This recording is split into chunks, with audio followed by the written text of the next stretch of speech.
Hi there, Rabbi. Do I see fireworks? You know, I want to be really careful when you say that because we're going to be talking about lust. Yes, it's time for another in our series on the seven deadly sins. And this is the one that we have been looking forward to and dreading for a while now. The subject of lust is one, of course, we're not trying to be salacious here. Lust in itself, sexual desire, attraction to other people, is not necessarily a vice in itself, is it? No, and let's remember that sin, hate in Hebrew, sin in Judaism, means missing the mark. It's not a state of being. It's not that you did something wrong that you're going to get punished for. It means you missed the mark. You made a choice of your behavior that didn't get you where you wanted to get or where it's good for you. Often we might think we want to get somewhere, so we make a choice.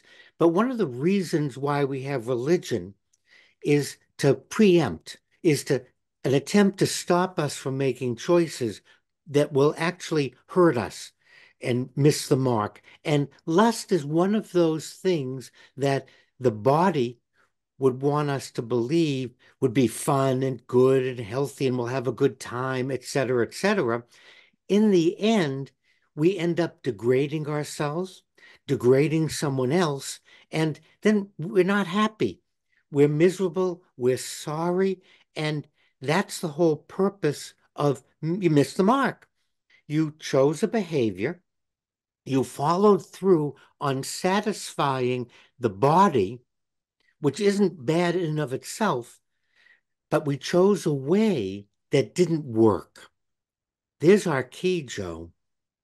So objectifying someone in order to think of them as something that, or that's the word, something instead of someone, not a person, but an object that I can use for gratification is the part you want to avoid.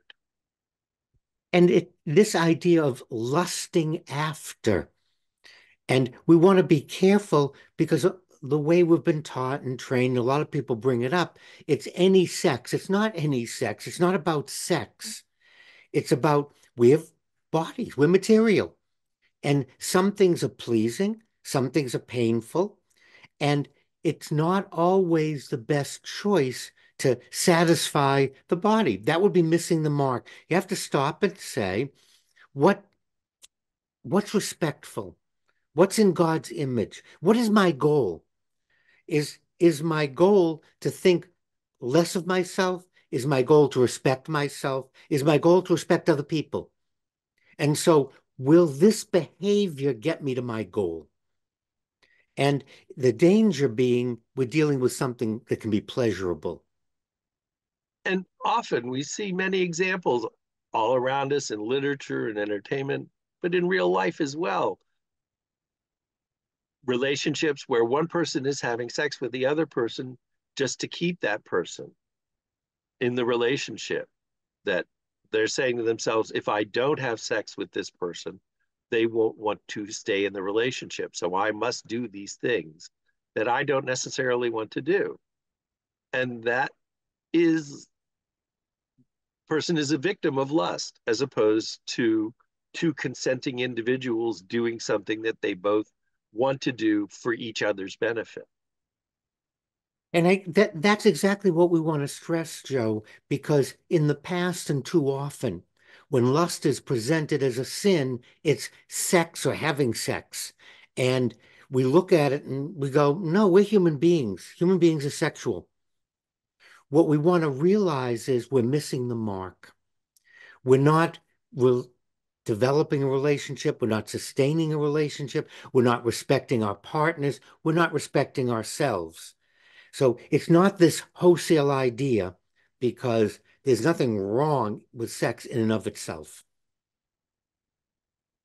So I can go to the adult toy store and shop around and pick out the things that I want to try or look at and experiment But I don't have to feel bad about it as long as I'm doing it in a way that does not objectify or degrade myself or my partner.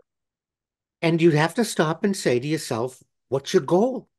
Will this get me to my goal? Or am I deluding myself into thinking I need these ancillary things in order to have a satisfying sexual relationship? Well, on that note, I always have a satisfying relationship, not the other kind, but just emotionally satisfying every time I talk to you, Rabbi. Thank you as always. And that's why the fireworks, every time someone listens to me, you see fireworks.